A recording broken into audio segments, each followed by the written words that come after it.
আজকে একটা ব্রিফিং করার কথা ছিল, এক্ষুনি টেলিভিশন থেকে জানানো হয়েছে সেই ব্রিফিংটা ক্যান্সেল করা হয়েছে। নিয়োগ দেওয়া হয়েছিল একটা জানেন যেটা প্রদান করা হয়েছিল, যেটা নিয়ে আপত্তি আছে, যেটা বলা হচ্ছে যে বৈষম্য যারা ছিল, বঞ্চিত যারা ছিল তাদেরকে বাদ দিয়ে আগের সরকারের সুবিধাবাদী বা সুবিধাভোগী তাদেরকে প্রদান করা হয়েছিল।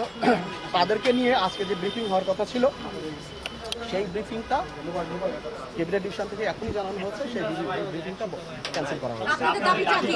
আমাদের দাবি এই প্রজ্ঞাপন দুটি যে হয়েছে এটা বাতিল করে দিয়ে এখানে সত্যিকারের যারা মেধাবী, যোগ্য এবং সততা, মেধা এবং দক্ষতার যোগ্যতার ভিত্তিতে নতুন করে এগুলো নিয়ে আপত্তি আছে, সেই আপত্তিগুলো আমরা আমাদের পক্ষ থেকে আমাদের এখানে যারা অফিসাররা আছে তারা সবাই জানিয়েছে যে এই অফিসার যারা প্রদান করা হচ্ছে তাদের অনেকের বিরুদ্ধে অভিযোগ আছে, সেইগুলো খতিয়ে দেখে যারা মেধাবী, যোগ্য এবং সৎ যারা অফিসার আছে তাদেরকে প্রদান। সেটাও তো দেখেছেন যে সরকার পরিবর্তনের সাথে সাথে অনেক কিছুই পরিবর্তন হচ্ছে।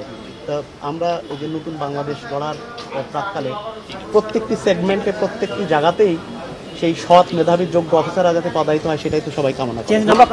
আমরা এখানে যে প্রসেসের সাথে যারা জড়িত সবার বিরুদ্ধে অভিযোগ ঠিক না, আমরা বলছি যে এই বিষয়গুলোকে পুনর্বিবেচনা করে যেটা বললাম সেটা করা। আমরা তো আসি শান্তিপূর্ণভাবে, কেউ তো আর এখানে জানেন আমরা সবাই বাংলাদেশ অ্যাডমিনিস্ট্রেটিভ সার্ভিস অ্যাসোসিয়েশনের আমরা লোক, আমরা অ্যাডমিন ক্যাডার অফিসার, আমরা বিভিন্ন পর্যায়ে ফিল্ডে কাজ করেছি আপনাদের সাংবাদিকদের সাথে, সবার সাথে মিলেমিশে আমরা এই ছাত্র আন্দোলন এবং বর্তমান সরকারের যে আদর্শ সেই আদর্শ ধারণ করি আমরা।